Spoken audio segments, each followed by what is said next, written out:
Yes, people, welcome back to the first XI. This is Grounded Football. Rachel with us as always, and RDS. Steve, welcome to the channel. Welcome to the show. I've been trying to get Steve on for a long time, on the show. This show's perfect for Steve. He speaks facts, sense, knows his club inside out, a Liverpool fan. And that's the first thing we're going to touch on, actually, is congestion fixtures, the reaction of Liverpool fans for Ole Gunnar Solskjaer's squad, first team that he picked against Leicester. Steve, we just spoke about your tweet. What's your reaction to the reaction of other Liverpool fans in terms of the fixtures and the side that Ole Gunnar Solskjaer picked in that game? First and foremost, our European Champions League participation doesn't start then with Manchester United team selection over the 3 games in 5 days. If I'm manager of a football club and I've got to do that, I'm going to go quite strong in game 1. Yep. I'm going to rest people for the second game, and then I'm going to return to a stronger side for the third game. That's pretty standard. That's pretty obvious.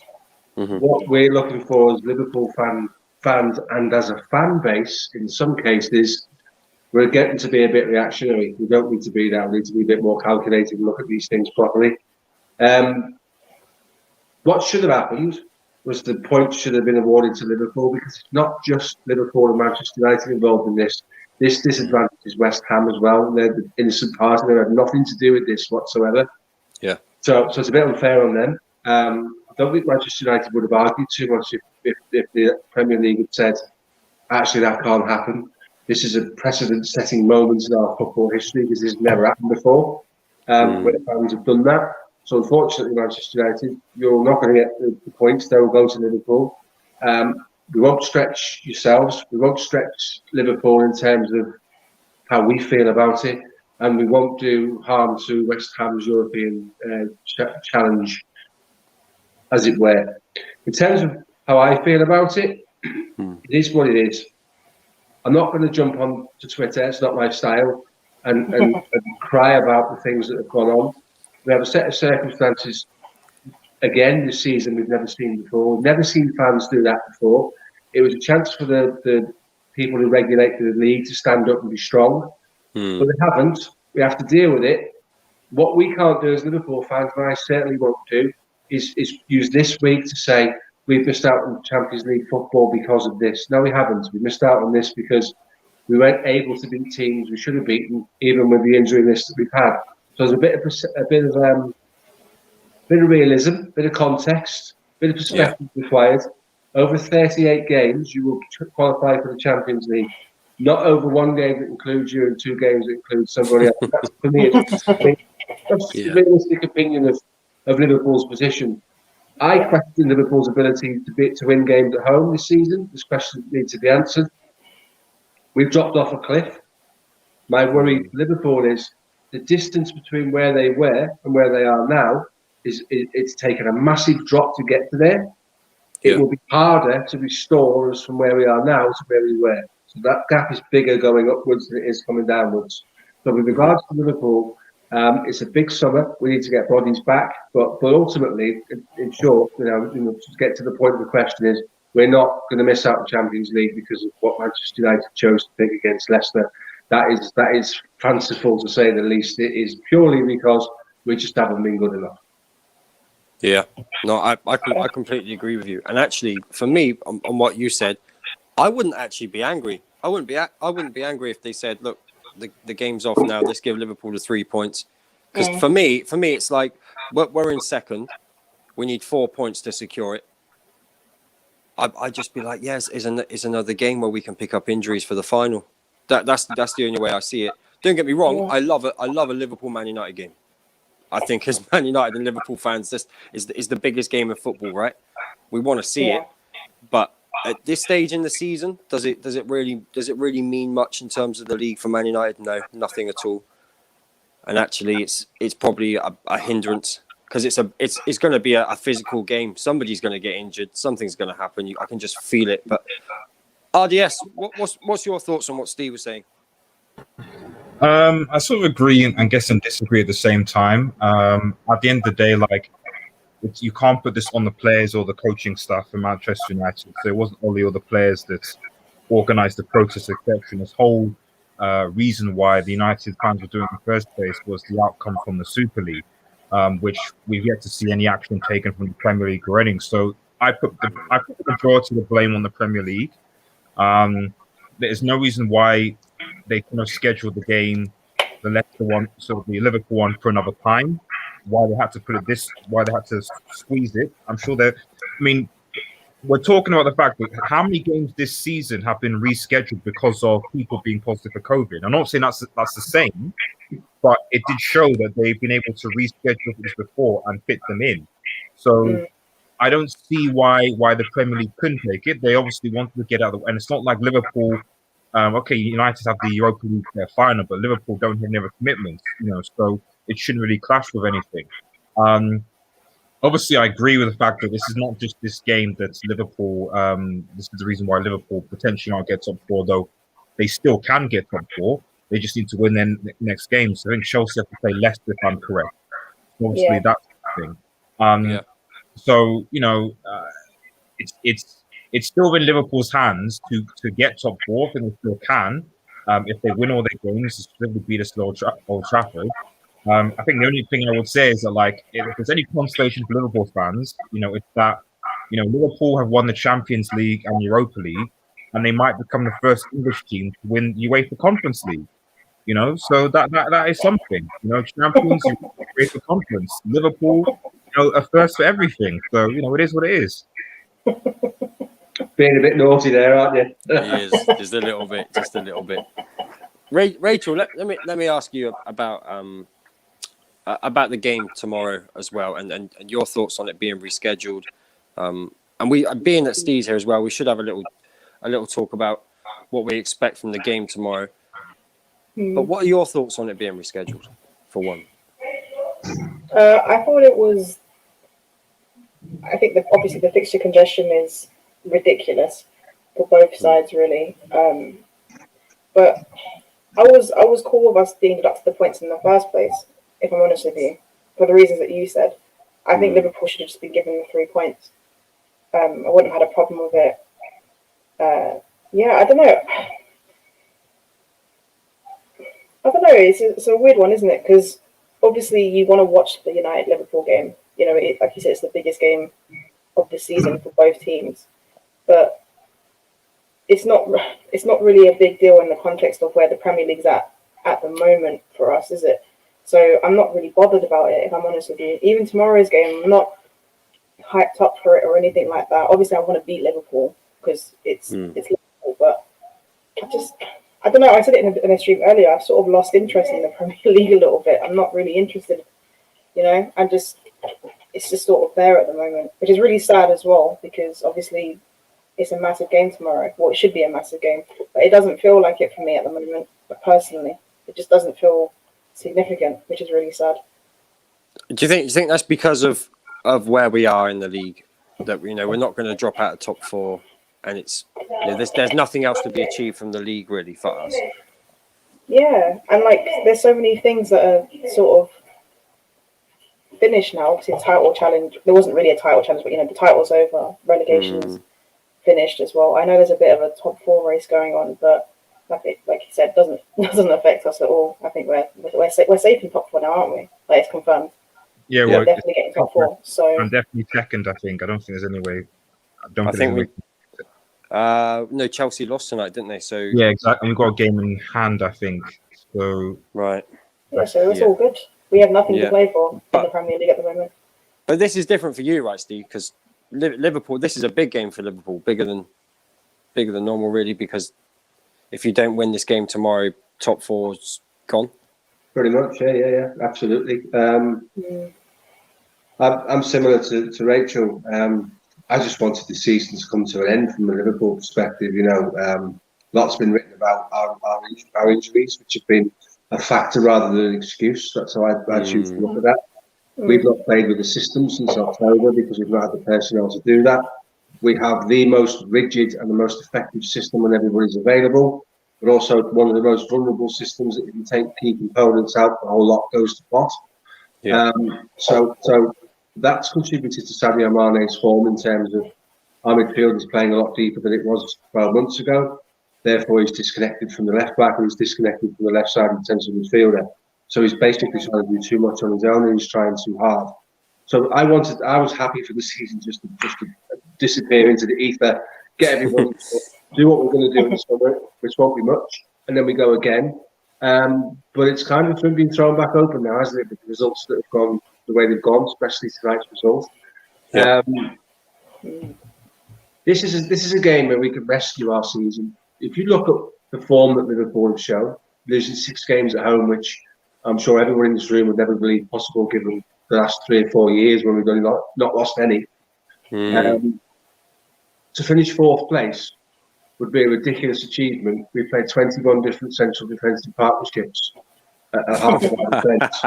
That's Is it that insane. many, really? 21? Yeah. That's absolutely That's correct. crazy. That's insane, and it's not sustainable, and it messes everybody up, and it's cost Alisson his confidence, it's cost Trent his England place, it's cost Robbo his form. It's allowed us to bring in a player who's world class, who I believe we signed to stop the people signing in Thiago, and playing in a team that's on the stretch, and doesn't suit Thiago because he's not got the physical attributes to do that. Agreed. And then we've got lost Henderson for the last 7 or 8 games of the season, and until he's missing, other teams don't realise how pivotal Henderson is to Liverpool in terms of organisation, in terms of covering Trent. Trent's getting the stick he's getting because Henderson isn't there to fill in when he goes further forward. You can't ask Thiago to be a world-class ball retainer. That's not what we brought him to the club to do. He also has never played many more than 25 games a season, so he's not a guy you can rely on week in, week out. Yeah. So in terms of that, I was happy for the season to end. Suddenly, Thursday night comes under the spotlight for Liverpool because it is the ultimate last chance saloon. If we win the game, and the only way we win the game for me is if we go there and we're brave. When you're brave against Manchester United and brave against Manchester City, and by that I mean you take risks, you get something. Because Manchester United are talented in midfield, they're a danger up front, but you can get at their back four, particularly in the centre of the pitch. That's what you've got to do. You've got to play on the front foot against Manchester United and City. You've got to be brave. Otherwise, you're beaten before you even go out on the pitch. Particularly City, for instance. So what Liverpool have got to do is go there with one thing in mind, which is to take the game to Manchester United, to play in Manchester United's half, which will suit Manchester United because they'll do what they did in the 2 games in close proximity, sort of around Christmas time, which was play inside to out balls and catch us on the counter attack. We're going to have to accept that's a danger because we've got to win the game. There's no point going there and being patient, sitting back and working the ball left and right across the back forward, hoping to create an opening. The only way we get top 4 is if we go and win these games of football. And to do that, we've got to be brave. And in being brave, we could quite easily concede goals. But I would rather we did that than we were apathetic and passive like we have been. I think we need to be much more at it. We need to be much more intense. That was our thing, intensity. It's gone. It's gone. Yeah. It's not there anymore. So we need to get that back. And we need to find that in the space of the week to go to Manchester United and put in a performance of a team that deserves Champions League football. Because right now, across our season, we don't deserve it. But the door's been left open. So it's up to them, the guys who are playing tomorrow, to take an opportunity. Yeah. Yeah. Can I, before I move to RDS, can I ask you what it means for Liverpool in terms of transfers not making top 4? Nothing. Nothing at all. Doesn't affect you at all. No, because the rest of the world recognises that what's gone on in Liverpool is a madness, as the saying goes, in terms of injuries, in terms of 21 defensive central defenders partnerships. Yeah. Jurgen Klopp is a massive pull. As long as Jurgen Klopp's at the football club, we can go head toe to toe with anybody for him because the guy's just also Mr. Charisma, isn't he? You know, you sit in a room with Jurgen Klopp, you can't help buy into him. I know Manchester United fans that like Jurgen Klopp. I like Jurgen Klopp. There you go. I love him. Yeah. I've never heard any other rival club ever say that about any of our managers. It's because he's a man of the people, and that's what we associate with. So I think he will sit down and have a conversation with anybody. It's a one-off. It's a blip. We will come back. I was talking about this before. When you get Virgil van Dijk back into your team, which we will, and he'll be fully rehabilitated and fully fit, and that ligament is actually now stronger than it was prior to his injury. It's a psychological thing whether he comes back as the player he was. Irrespective of that, putting Virgil van Dijk back in the heart of your defence lifts your team's confidence by 25-30%. Alisson thinks, hallelujah, I've got a centre-half. Gomez comes back as well. Trent thinks, cool, I can do my job. Henderson comes back in. Trent thinks, even better, I can do my job and do what I'm supposed to do, which is be the number one risk taker in the team. Our fullbacks are the guys that Klopp asks to take the risks. Nobody else. Those are the guys that have a license to bomb on them and get forced out of position. So, in terms of the transfer market, I don't think we're going to do massive amounts. I think two tops to get rid of Deadwood. We're still in a COVID transfer window. People got this notion that we're going to go and spend. We're going to buy 77 players, Rodrigo, De Paul, and all these players. That it's not going to happen. It's not going to happen. Yeah. They've got contracts. The only reason I asked was because we know, as Man United fans here, that the Glazers will spend more money when we're out of the top four. And I didn't know what you expected of your owners in terms of where you've dropped off to. Okay, due to injuries, but I still felt that you needed to have a much bigger window last summer without injuries, right? So obviously Klopp would have spoken to the owners or the board would have and said, Klopp will be moaning. He's not going to be happy. He's going to be saying, look, I needed players in the summer and now look what's happened. And if you don't finish inside the top four, are the owners more? Do you feel like the owners are more likely to back, or it just doesn't change a thing at all? It really doesn't. So when they took the club on, for 300 million. It's now worth 2.5 billion. So they've got an 800% profit in terms of what it's worth to what they paid for it. In order to sustain the value of the club, they've got to be competitive. So they may have to speculate to accumulate to some degree. Yeah. With what's happened with the Super League, their relationship with the fans is at an all-time low. I don't think FSG can survive a poor transfer window. I really don't. That said, I still don't think they're going to turn up and say, right, we're going to give you the money that we gave Frank Lampard type of thing. There's 220 million go and buy a blank firing German centre forward or something like that. They're just not going to do that. I think what they'll do is they'll be very clever. I can see Oxlade-Chamberlain moving in the summer. I think he needs football, and I wouldn't begrudge that. Someone like West Ham would be perfect for Oxlade-Chamberlain, in my opinion. I can see Origi going for buttons. I don't care. Just need to get the guy off the wage bill. Get him out of the club. Ronaldo? Ronaldo's going to go, mate. Sadly, and you know what? I wish him well because our fan base don't deserve him. We have a ball watching fan base that every Saturday takes the credit and say he's not doing this and he's not doing that. Yeah. The traps he sets, if you understand football and you understand our system, the traps he sets and the work he does off the ball is nothing short of ridiculous. He's always available. He's as fit as a flea. He's in their box making 70-yard runs in the 90th minute.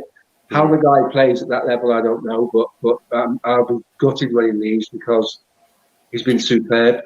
And Shaq's going to go for me. Shaq needs to play football, and I don't begrudge him that either, mate, because he's never let us down when he's come in. Obviously, his goals against United, we'll always remember him for that. But those are players that need to move for their careers. And Matip, people say, well, sell Matip. No one's buying Matip. He's made a Quavers. He plays for 1 week and then he's gone for 6. Yeah. You're not giving him 35 grand a week to sit on your treatment table, are you? You don't have to tell us. We got Phil Jones. We've been trying to move him for 10 years. Is he supposed to be better than Duncan Edwards? So I think from a Liverpool perspective, there'll be more moving out than coming in. Bobby Firmino's the conundrum because we've reached in and stole that guy's soul. He's given us so much for 3.5, 4 years. He's gassed. He's got nothing left to offer. His intensity's gone. He's not moving onto the ball when it comes to him. And as a forward, you need to be moving onto a ball so you can change direction and your defenders can't second guess what you're going to do. The ball's been lays off to his teammates and not played with any fizz or any intensity. I just think he's gone. He's gone. Gassed, absolutely gassed. And we genuinely have to look at that situation. Do you think he needs competition then? Well, that's why we brought Jota in, but Jota's a different player to him. Yeah. We're not going to change our system because we've got a Euros coming up and there's no time on the training pitch to do that. So we'll be similar to what we've been in the last 3 years. I think there'll be a slight tweak in terms of the front three if the view is that Bobby doesn't play as many games as Jota does, for instance. But we'll have to see. I just don't see us going buying 6 players. It's not football manager. It isn't going to happen. Yeah, no, I'm with you. Well, unless you're Roman Abramovich and Chelsea. Well, but people still seem to forget that was 2 windows, right? They did miss a window. RDS, when you look at Liverpool and the players that they are missing, if they miss out on Champions League next season, would you be more worried about them in the Premier League in terms of Van Dijk's coming back, if he can come back fully fit? He's a massive player. He's the best centre back in the Premier League and a threat at either end of the pitch. I don't know. It's. I think it's just too variable. Next season is too variable. I mean, with obviously what happened with the pandemic and with the injuries with Liverpool, I don't know if I'm perfectly honest. On the one hand, in terms of making key signings, I think obviously, like United, Chelsea and City are slightly more at an advantage because we're obviously offering if they were obviously to not get Champions, we'll be offering Champions League football. So in that respect, there's an advantage over Liverpool. But as you said, like I said, there's just too many variables. Van Dijk comes back, okay, is he going to be the... Sorry, is my mic giving me feedback or something? Or was there feedback from someone else? It's feedback. No, I think you're right. I can't hear feedback. Oh, cool. Okay, nice. Yeah. So as Steve was saying, is the same Van Dijk or the same Gomez? Are they going to be the same players? Given the fact they've been injured for so long, are they going to have the same confidence? Usually, when a player's out for that long, they do tend to be a bit rusty, or they don't necessarily tend to be at the peak of their powers, especially given how old they are. So, I don't know is basically answer the question. So if I was a Liverpool fan, I would still be concerned, just simply because you're not going to be able to attract necessarily the same quality of player. Although Liverpool scouting has been much better than Manchester United, so even if they don't get they might still get an up and coming youngster or something, so it might not be a big deal. More importantly, some of these injured players may not necessarily be performed to the standard, and if all other teams are getting stronger, then Liverpool have to obviously deal, with that reality. So, that's my 2 cents. Can I just pick something up on that? There's some good points there, but I take your point, and I would agree with you if I felt Liverpool and Manchester United were looking at the same players in the same positions, which I don't believe they are. We don't need the right midfielder. That's something that Manchester United fans have been clamouring for God knows how long now. So we're not looking to sign someone to replace Salah, whereas you're looking for someone to potentially play where Greenwood plays, so you can try him through the middle because Cavani can't play every week at games, obviously. Although he's making mockery of that at the moment, to be fair to him. Those injuries those 2 boys got, the Patella and then Van Dijk's injury, when they're operated on, those muscles, those ligaments, those tendons become stronger than they were naturally because they used non-man-made fibres that don't degenerate and wear and tear. So in terms of that, Gomez's injury is a lot worse than Van Dijk's, a lot worse. That's a shocker of an injury, the patella tendon. If you were to try and do that in a tackle, you basically have to try and take the guy's leg off from below the knee. So that's the severity of that one. That's probably the one that's a little bit more concerning. But at 23, he's young enough and fit enough to recover. Yeah, I've seen some of the gym work he's doing on videos of the club are releasing, and I wouldn't be pushing weights that big with my legs. Never mind whether I just had the inside of my knee rebuilt. So there's hope that will be okay. You're quite right. The lack of Champions League football will affect some. Not all, but it will affect some. But I don't expect us to go out with a shocking list. I think we've already made our offers to the players we want. That's what Liverpool do. That's the scouting mechanism we spoke about. Yep. And we don't buy players because someone on Twitter says they're good. We weren't looking at Mo Salah, but when they did the analytics, they did the player profiling, what he does, his recovery rate, the runs he makes, and his fitness. He was. Are you sure about that? Because I mean, possibly the impression I got was Thiago was a Twitter signing, and he seems to just turned out to be a big Mark Noble. I think Twitter was. I think Thiago was signed to stop anyone else having him. to some degree, which is a disappointment because that was kind of Chelsea 2004, 2005, wasn't it? Yeah. But he was bought for me to come on in a game, 70 minutes gone, you're 2-0 up against Everton and they're pushing for a result, for instance, so they change their shape. And then you bring in a player of that quality to pick people off with his passion range.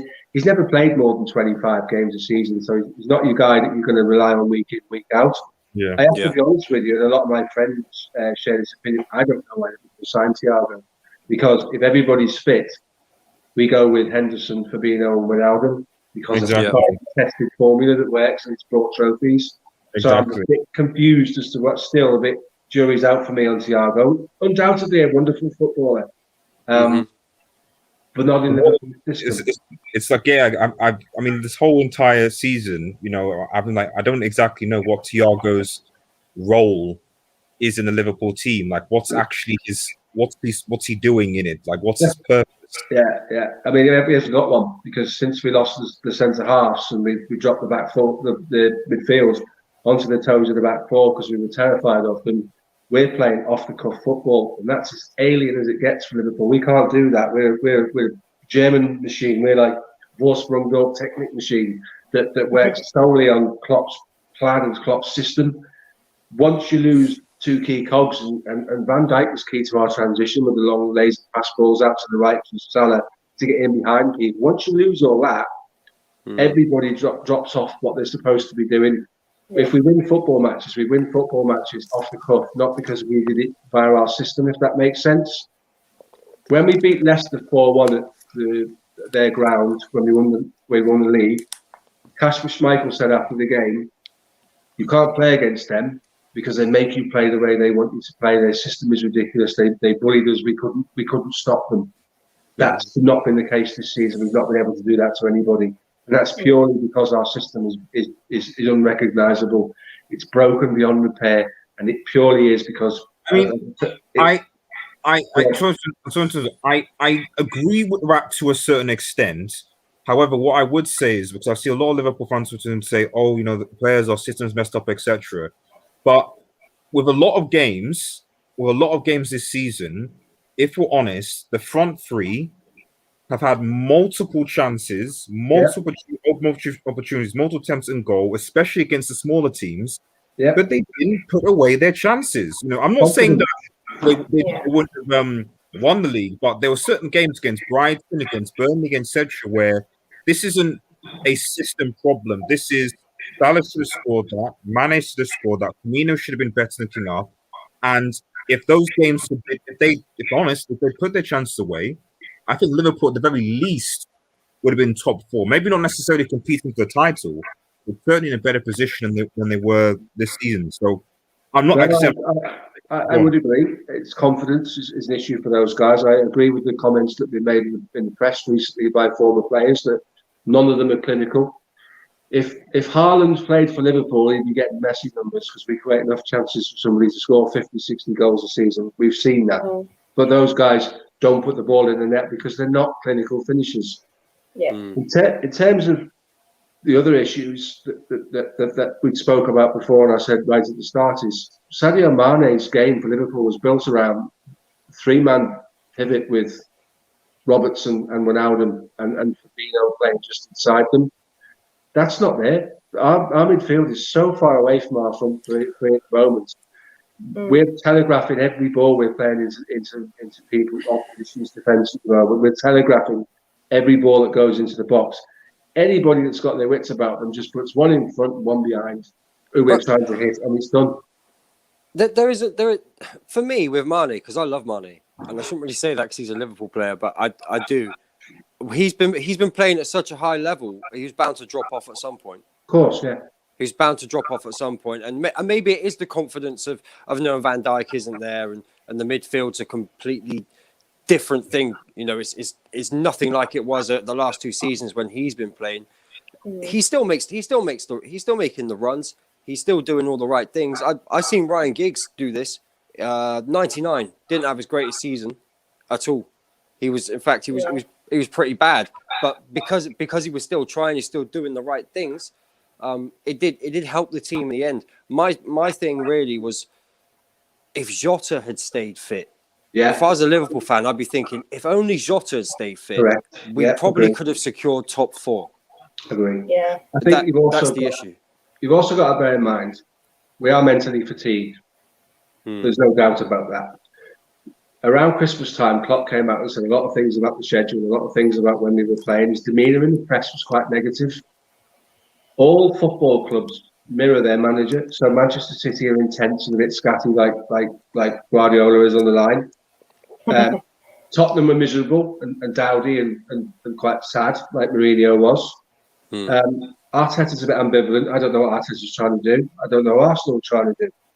Liverpool went from being this motivated German machine, fist pumping, chest bagging, really positive manager Yeah. to someone who had a problem with everything, and I think that transmitted itself into the team. I think we became a side that was feeling sorry for ourselves, and you can't do that if you want to win titles. You've also got to add to the fact that when we won the league, we were still fatigued, but when you know that trophy's coming closer, you get the extra 10% you need game on game to get into that, win those games, get across the line. Then you lift the trophy, you achieve the Holy Grail, and then everyone relaxes and let out a massive exhalation of air. We've done it, boys, well done. This is what Roy Keane talks about, where that's where you have to turn up the next season, roll up the sleeves and do it again, and that's what separates good teams from great teams. I don't think that Liverpool team is the best team the Premier League's ever seen. I think it was one of the most efficient teams that the Premier League's ever seen due to its system. But where was the motivation when they won it? We've worked so hard, and it's been so many false dawns over the years. Second this season, second in that season. We got across the line, and collectively everybody said, "Job done." And then you've got to lift yourself. So I think that's something Klopp's got to go away and think about. Yeah, Rachel.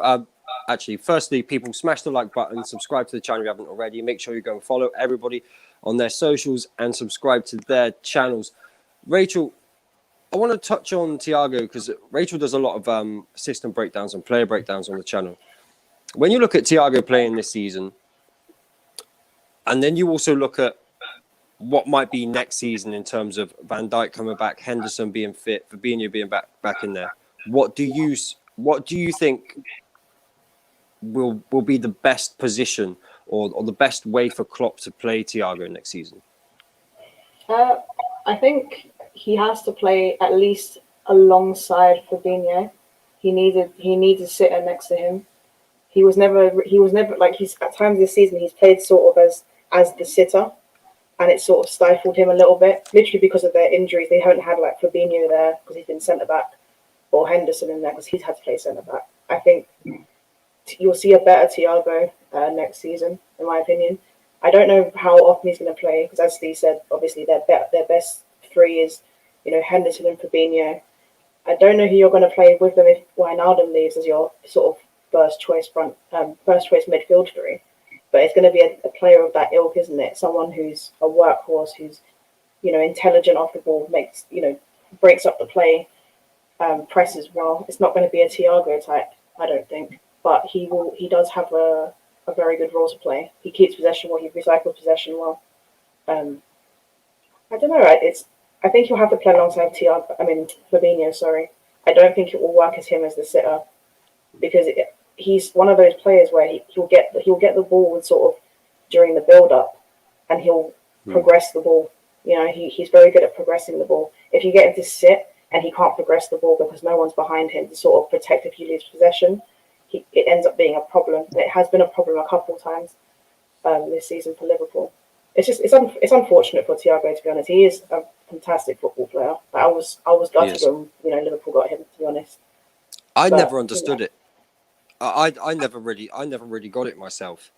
Looking at it, in the window, I was like, okay, yeah, he's a great player and he had something different. But Klopp's so fixed with his system that it didn't really make sense when it was like, okay, maybe you need a centre forward, so you've got something different to offer up top.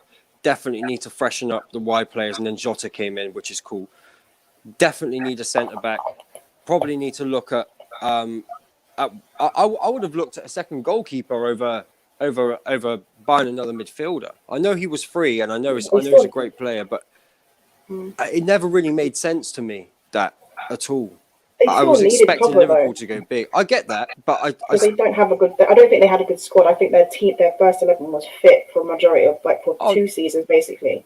their first And 11 was when they got incredible. rest, yeah, exactly. But they couldn't rest because the drop off was huge, in my opinion. Mm. Whenever I watched them play, remember there was a couple of League Cup games where they played the young boys, and there was one where they won it. They won the game, and everyone was gassing them up. And I was like, the drop off is huge. Yes, they won this game, and they played fairly well, but the drop off is massive.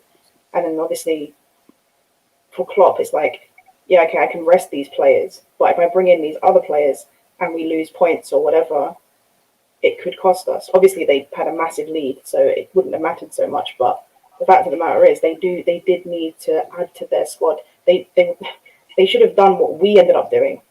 Do you know what I mean? Like they tried to, like for United buying these squad players without actually impacting their first 11, whereas Liverpool needed to buy squad players and they just weren't doing it, and they sort of had to shoehorn Thiago in because of unfortunate reasons, and it didn't work out. It hasn't worked out that much. But I don't think Klopp intended to play Thiago as a starting player either. No. I think it was all about the squad, and I think a lot of Liverpool fans, they saw that they were getting Thiago and they got very excited, rightly so, because he's a very good player. But I don't think they really thought it through in terms of how he's actually going to fit in Klopp's system. Because you get excited when you have a good player that comes to your club, but you have to really think about how he's going to fit in, like the profile of player, for example. Yeah, I mean, we've definitely. I think the worst one's got to be Van der Beek for Man United, right? That was just the maddest signing. Wasn't that because you thought Pogba was going to leave, so you brought someone in that could potentially go into your midfield in his absence? That's an even worse reason. That's an even worse reason. I've said it before. Yeah. I've been saying it. He's not a player that plays in the pivot. He's not. No. And so if we actually scouted him and said, okay, he can be a Pogba replacement, then sack them all, as far as I'm concerned. Honestly, I think we were offered Van der Beek. I don't think we targeted him. I think we were offered him. Probably, yeah. I think that's what's happened. The difference is Man United don't really do football from the top. It just seems like a good idea at the time. Do you know what I mean? If we got a defensive midfielder, then the Van der Beek signing would have been fine. Yeah. But because we did, I don't see how they thought he could play deeper without having someone reliable next to him. Because you can't play him and Pogba together, otherwise we'd concede 6 goals a game. Do you know what I mean? So what was the point? What was the sort of goal from us? I just think it was such a weird buy. Cavani, I understood. Van der Beek, it just never really made sense to me. But it is what it is. These things happen. Let me get into a few comments. Right, top 3. Yeah, Rams. Do you know what's worrying? Henderson is starting to get injuries at the wrong times. We need a midfielder, Sabitzer, or I can't pronounce that. Neuhaus are the two I'd go for. Thoughts, Steve, on that? Sabitzer's more of an 8 or even a 10. Don't see him being a sort of a ball retainer. Someone that basically is covered for when the fullbacks bomb forward. The other guy, Neuhaus, has had a good season, and he's been gassed by everybody that watches YouTube.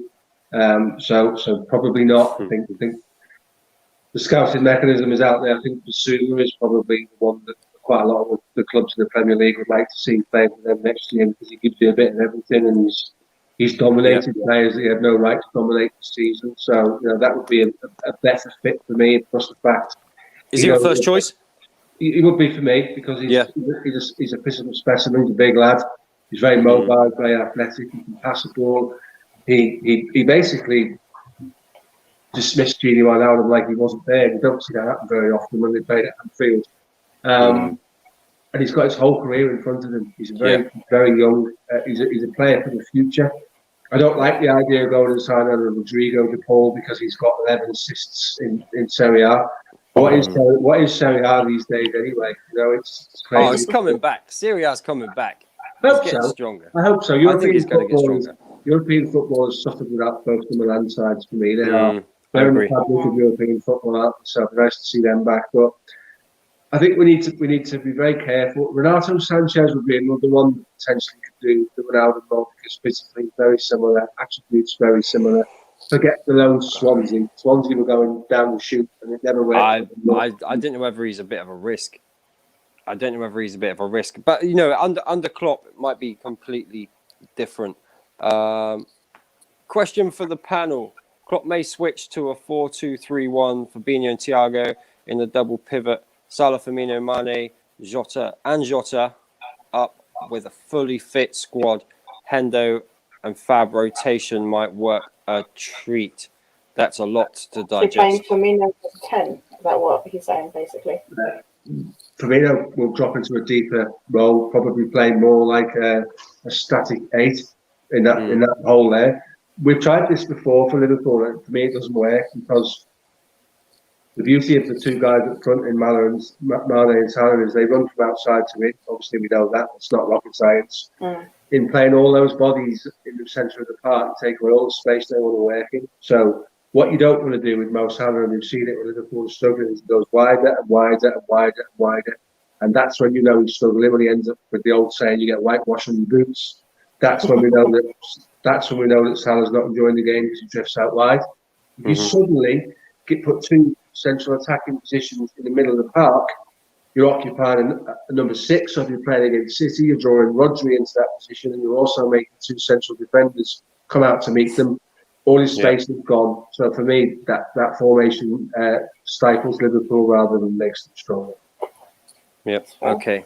I want to move on to just touch on the Arsenal-Chelsea game. Did anybody watch any of that? Yeah, I did. Yeah. You did. Let's start with RDS. Did you manage to watch it? He's asleep. Rachel, thoughts on Jorginho? Thoughts on what happened there? It was bad. I've seen quite a few comments about Kepa. No, it's all Jorginho there. It was poor from him, really poor. Kepa actually did quite well because he was creating an angle to receive a pass, and he's had to run after the ball and stop it from going into the net. I don't think there was much more he could do there, to be honest with you. I thought Jorginho, that was just really poor from Jorginho. I don't think it's Kepa's fault. But the game overall, it wasn't a great game. The first half was bad in my opinion. It was boring to watch, very slow. Second half, Chelsea had a few chances. They hit the crossbar twice in the space of like 5 seconds. They did have chances to win the game. It's just, at least get back into the game anyway. They just didn't take them, and it's obviously been a problem for them all season in terms of their lack of they're just not clinical, are they, Chelsea? You know, No. It's a bit of a problem. But I know Arsenal fans are very excited. Like, congratulations and all that. But yeah, I think for Chelsea, it's a bit of a problem, actually. It's a good thing from their point of view that they did actually beat City on the weekend. Because if they'd drawn and then lost this game, that Leicester game would have been scary. It's still quite scary, actually, when you consider it's quite tight there anyway for the top four. But yeah, I think Chelsea need to be very careful because this season could end up being pretty bad for them. If they fall out of the top four and don't win the Champions League, it ends up being pretty bad for them, doesn't it? So they have to be careful. The players have to sort of it'd be terrible. Bounce back. Yeah, they need to respond. Otherwise, it could end up being a really bad end to the season after so much, hope and hype we've seen in the last week or so. Yeah, no, I agree. Steve, do you think Chelsea are just a striker away from really competing? Or maybe a centre half, because Thiago Silva's had a great season, but it happened with Jamie Carragher. It's happened with all of the old players. They finish the season, they come back the next season, and they just don't do it anymore. It's what, nearly 36. They need a world-class centre half as well. There's talk of Varane being unsettled at Real Madrid, but that's a £100 million signing for whoever signs him. So maybe that's off the radar for everybody. Those numbers are crazy, aren't they? I think it's proven today. They still need a striker. Havertz was clean through and didn't even hit the target. That's right. Yeah. So you look at that and you think, wow, if they had a genuine goal scorer, they'd be the real deal. What's interesting is they've thrown a lot of momentum away tonight in terms of losing that game. they've got a really tough couple of games coming up. They've got a FA Cup final, and then 2 days later they play the same side. And then 6 days later than that, they've got Champions League final. You need everybody flying. There'll be 1 or 2 players who question Havertz will be questioning himself tonight. The Jorginho thing happens to everybody once in a football career. So we know high up from that. He'll have forgotten that by tomorrow morning. That's standard. That happens. You can't do anything about it. Rach is quite right. Keffer had given him an angle to play the ball to him, so he could use it and go in the channels with his clearance. I don't know what he did. He just took his eye off everybody's positioning. It was a good save at the end, but it was. Yeah, unfortunately, fortunately for Liverpool anyway, Arsenal converted it. But the biggest problem for Chelsea tonight is it could be a momentum changer because they've been on such a good run. But equally, it could be the reality check they need to fix themselves and be a bit brighter and a bit sharper in the next games. Yeah. RDS? I mean, regarding the goal, just quick, wasn't it a pass back though? Yeah. Yeah. So then wouldn't it have been like an indirect free kick and then Kep would have been sent off? Because he scored, the referee decided to go with it. And it was early in the game, right? Yeah. I don't know what I don't know what the rules are, but like if I recall from the rules, no, you're right. If they don't score, referee gets the cards out, and when we go down that route. But because they scored, that's considered severe punishment enough for Chelsea to be fair. Yeah, and it was. Yeah, it was. Again, didn't it? Yeah. As long as he doesn't do that against Manchester City in the final, it's all good. So it just, as you said, happens to everyone. But no, I mean, scary. I mean, fair. I mean, what specific Indiana would you? Is this regarding like the Chelsea versus City in the Champions League, or do you mean just Chelsea as a team just going forward from now? If that makes any sense. I personally look at Chelsea, and I know everyone says it would never happen. I look at Chelsea and I see the perfect player in Harry Kane. For Chelsea, I think he's the perfect fit for them. It's more likely to happen for Chelsea and United just because they actually have the money to spend. But I think Chelsea's a perfect fit for him as well. I think they've got rotation, which he needs because he's picking up injuries. I think he wants to win trophies. I think he's an incredible goal scorer. He can create. Sometimes they are missing that creator a little bit deeper centrally.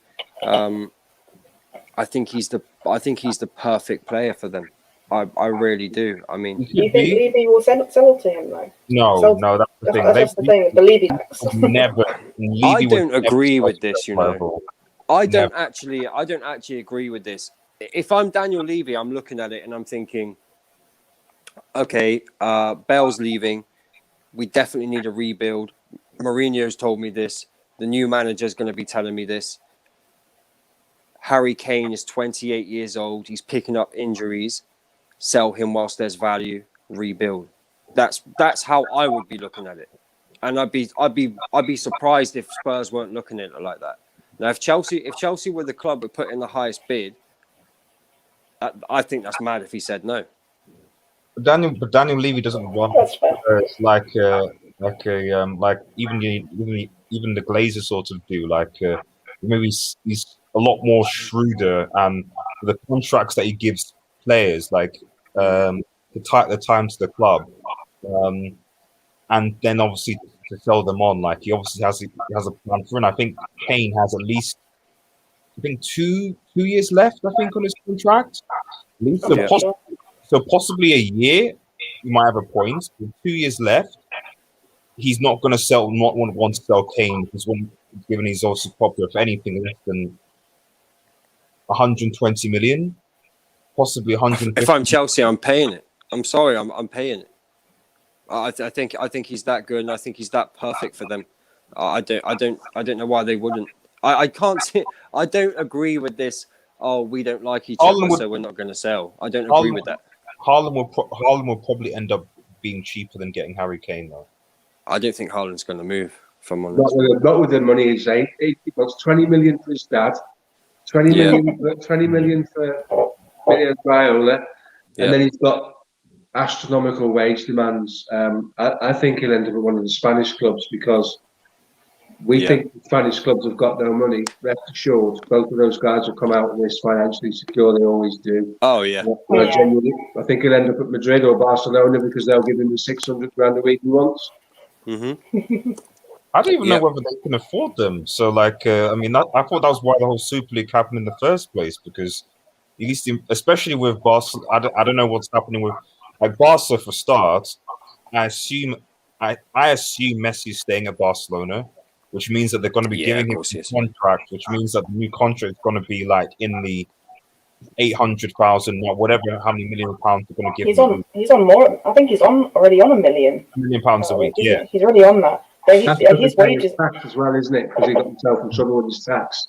Yeah, exactly. The thing is, these kind of contracts are what caused the issues at Barcelona in the first place. They were giving players ridiculous wages they couldn't afford because I think Griezmann's on 7, right? Griezmann's on like somewhere between 600 to 700,000 a week, which is probably. Wow. We're talking about Phil Jones. We're talking about Phil Jones getting what he's getting. The fact that Antoine Griezmann's getting about 700k a week, that's probably the biggest recovery in world football. They've got to reduce their operating costs by 500 million a season, which is ridiculous. Yeah, like do you know what it is? It's a thing where they are poorly run clubs, and they've been bailed out. Like Real Madrid, we know what their situation is with the government and that they've been bailed out many times. But with Barcelona, what they've done is in the last few seasons they've gone for these massive transfer fees and massive wages to try and rebuild their team quickly, and it's backfired massively. Instead of going for younger sort of prospects and actually using their scouting department, or obviously they got very lucky with it in terms of their academy. Some incredible players came out of there as well, and that was sort of like the golden generation. But I don't think they tried to continue that success correctly. I think they went for too many crazy signings, massive wages, and it just backfired on them, to be honest. And they didn't. The thing is, I know Neymar wanted to leave Barcelona because he wanted to get out of Messi's shadow and he wanted to win the Ballon d'Or and that. He didn't feel he could do that there, and the money helped. Don't even bring in what's going on at PSG right now. I dare Pochettino to bottle League One. I'm not going to be one of those United fans who's going to say, "Oh, Pochettino's a terrible man." I'm not going to do that. I'm just saying that out of the Champions League and now about to lose. He is a fraud, though. He's about to be done to a Lille side. So it's not his fault. This is not Monaco, who the Monaco team that have like Mbappe and Bernardo Silva and Peak Falcao, etc. This is a Lille team that is playing with. Isn't that it's a 35-year-old striker in there, Yilmaz. That's going to. Depay's been playing there as well, hasn't he? Sorry. Hasn't Depay been playing? No, Depay plays for Lyon. Leon plays. I think it's Yilmaz is the striker, and I think Camavinga as well, who I think we were linked to at one point, and Bakary Samora, who is going to Leicester. Those are kind of three in my mind I could think of. But yeah, I don't watch the French league, but I think Will does, and he said that Lille's played very well this season. They're actually good for their title win, which is impressive considering what they're competing with in terms of PSG's mountains of money. I think it's nice that Lille are gonna win, well, potentially win it. I think it's 2 games less than they're 3 points ahead. So it's their Leicester win, Rachel. That's what it is. It's their Leicester season. That was. Yeah. I think everybody appreciated that season for Leicester. Anyway, I did. Yeah, well, yeah. You didn't want the other 2 teams winning it. That's quite amazing, isn't it? That's what momentum can do for you, though, isn't it? Yes, definitely. Yeah, absolutely. Just on the original Chelsea point. But what I would say though is maybe I'm in the minority here, but I don't necessarily think that Thomas Tuchel is the way I'm seeing a lot of Chelsea fans go. It's almost like Thomas Tuchel is this kind of almost godlike, not godlike, but it's almost like now that they're in a Champions League final, suddenly some of the complaints and some of the players are now a lot better than. Suddenly now Timo Werner is now on the same level as Edison Cavani because he provides assists, etc. And go, hang on a minute, hold on. I know you're in a Champions League final, but that doesn't necessarily paper over the cracks that this is a Chelsea side that still has certain weaknesses. And we've obviously mentioned one in the fact that they need a clinical striker. I would even also argue the fact that I don't think that they need necessarily they need a creative player, because I don't actually necessarily think that could create that many chances if they were to get a striker. I don't think that could create that many chances forwards in the first place, in my opinion, from what I've seen them play. So, and against smaller teams, we're seeing that the way that Tuchel plays, I don't know, it doesn't seem to be, if teams do play a low block, or teams do, they don't seem to have those players to really, essentially what I'm saying is that they need, the two players that they would need are a Cavani and Pogba, a goal scorer, and then someone who can really play killer passes that can break the lines and actually sort of, deal with I think they create quite a lot. I do think they create a lot against teams that give them maybe more space. Then yeah, but I don't necessarily think. I know, seeing when I look back at Wolves and Southampton and Brighton and even against United, I don't really remember them really creating good chances against these teams. So especially the teams that didn't give them as much space as they would. And that for me is my feeling of Chelsea going into the next season is that, okay, yeah, fine against the team and maybe against whatever, fine. But are they going to be able to do that against the run-of-the-mill, the Brightons, the Burnleys, etc., when they don't have the space? Because they're not scoring a lot of goals. And I don't know where their creative player is, per se. And I wouldn't put Mount or Havertz in that category, in my opinion. But that's just my 2 cents. I get what you're saying, to be fair. I think that in tight spaces, when there's not a lot of space to exploit, they struggle at times. But I think they've actually improved it a little bit since Tuchel first came in. Obviously, they do have a lot of talented players. I think there's a couple of things missing. But on your Tuchel point, what I would say is that as soon as he came in, he sort of identified where the weaknesses were very quickly, and he addressed them very quickly, made them very difficult to beat. We know they've got a centre-back issue, for example. He's gone with 3 at the back. He made them difficult to beat first, where, they were picking up, they weren't scoring a lot, they were winning like 1-0, but they were solid at the back because they had 3 centre-backs. They had, Kante and Jorginho, or Kovacic and Jorginho, who would play a bit deeper and just help the defenders. And then, even their fullbacks, you'd have like Azpilicueta. We've seen Azpilicueta play as a wing back, and we know he's more defensively minded anyway, so he adds that solidity in there as well. And I think in the beginning they struggled because you only had like Mason Mount. Timo Werner was still struggling a little bit in the beginning in terms of like his form, because he sort of carried over that form under Lampard a little bit, where he didn't really know what was going on. And Havertz, I think he had COVID, he was still struggling to deal with that as well. But I think they've looked better. I think Havertz is a very, very talented player. Yeah, I think agree. if they do have a creator, a centre back, a striker, I think you'll see a very good Chelsea next season. But I'm curious to see who they'll bring in like as well. I think they might need another midfielder, a central midfielder, but I don't think it's a priority. I think Jorginho is a good player. Kante is Kante. He's an incredible player. I'm not convinced on Kovacic, if I'm being perfectly honest with you. I think he has really good moments in terms of like his ball carrying ability, but sometimes when I watch him, his end product isn't that great. I think that he progresses the ball very well in the second third, but in the final third, which is where they have a lot of their issues, I think he holds them back a little bit. And I think that's where their issue is with creativity. The final third, sometimes, they're not clinical, but in terms of the chances they create, sometimes the end product isn't quite there. So I think they need someone who's a bit more consistent in terms of delivering balls into the box, whether it's, getting to the byline and getting it across the face of goal, or if it's, delivering a pinpoint cross or anything like that. I think they need someone in personally, especially against the low blocks. I think that's the issue with their wingers as well, because the likes of Ziyech and Pulisic, while they have been good in certain spurts, again and part of that has been because of injuries. I've got to give it to that. So, but even when they've played, I can only name really a handful of games where I could say, okay, fine, Pulisic or Ziyech have really sort of shown what they can do on those wings to support and create. Don't be surprised if they get Sancho. Don't be surprised about that. Do you know what the irony is of the Ziyech thing? So when he was playing for Ajax, one of the reasons why he could create so freely was because of Donny van der Beek. That's what's really funny, because with Donny, we know that he's like, when he played in the 10, he's all about movement, right? He creates so much space for the other attackers, and Ziyech was always the one exploiting that space. He was always the one creating. So like Donny's movement helped Ziyech create, because he got the ball in really like dangerous areas in a lot of space. So ironically, Chelsea would love to have someone like Donny there, or someone with that sort of movement and intelligence, just to give Ziyech that space where he can create, because he can.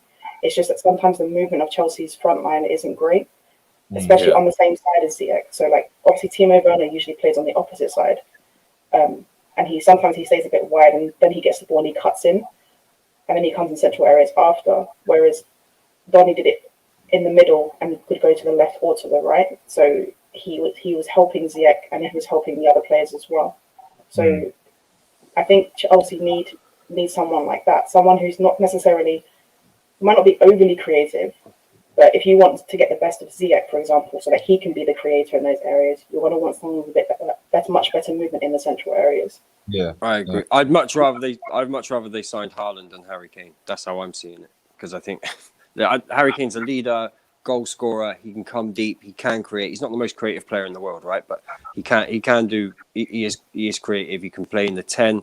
I hope they don't get him. But we're going to wrap up. But before we do, I just want your top 6 final standing predictions, please.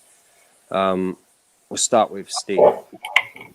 So the first and second are done, aren't they? They're not changing. I think Leicester will hang on to third, just about. And I just, as much as I want to say Liverpool, that's my heart saying that. I don't think they've strung 4 wins together all season, so I find it difficult to believe they're going to do it now. I think Chelsea hold the key to it all, whether they bounce back from tonight, how they go against Leicester, because that's a big game. And then they got Villa, the last game of the season, and really should be back and fit for that game. So, and want to put in a performance so he can be considered for the Euros. Yep. It's an interesting one. It's a very interesting one. I can't pick 4th place, I really can't. And I've been doing West Ham a disservice by excluding them, because I think they've got West Brom, Brighton, and Southampton to finish the season. So they should be looking 7, if not 9 points from those 3 games, because Agreed. 2 of those have got nothing to play for. Danny Ings has woken up, got fit, and decided he wants to throw his name in the ring for the Euros, so he'll be at it. I think it's in Chelsea's hands. Chelsea will decide their own fate. I do genuinely believe that. Yep. Yeah. RDS? It's interesting because I was actually going to put Chelsea third, but then they're playing obviously Leicester City in the final and this weekend, and then 2 days later they're playing Leicester City again. Yeah.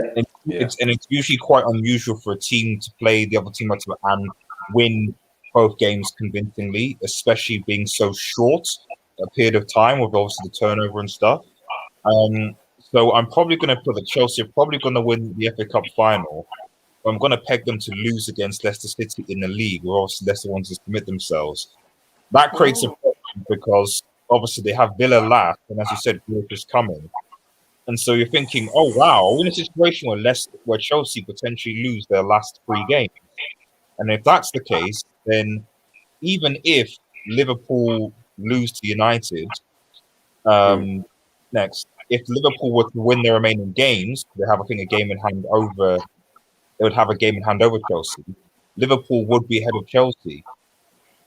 So it's a difficult one because aside from United, Liverpool's run is fine. I'm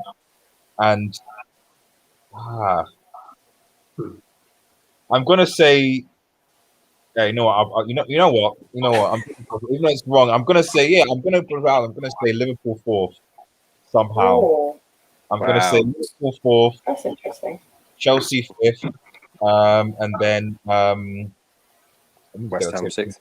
West Ham 6th. That's what I'm gonna say. Okay. Speculate, yeah. Rachel. I'm gonna say Leicester third, Chelsea fourth, Liverpool fifth, West Ham sixth. I think they might drop points unnecessarily, if that makes sense. Well, Like, I think we're I don't think they're going going to to get 9 change this points. week on week, aren't we? I'm not. I literally I can't pick. I can't pick fourth. I think it's wide open. That's what I'm going to say. I think it's wide open right now. But listen, people, thank you very much for tuning in. As always, please smash a like on the video, subscribe to the channel if you haven't done so already. Make sure you follow everybody on their socials and go and subscribe to their channels. Tomorrow is Thursday. So tomorrow is the Offside Rule, 10:30 with Jan, Rachel, Charlotte, Lady Lambs, Joyce. I'm forgetting people. I'm forgetting Tans people. as well, maybe. Yeah, Tans. Yeah, maybe. There might be one more coming tomorrow. But yes, take care, people. Thank you everyone for coming on. Good night. We'll catch you.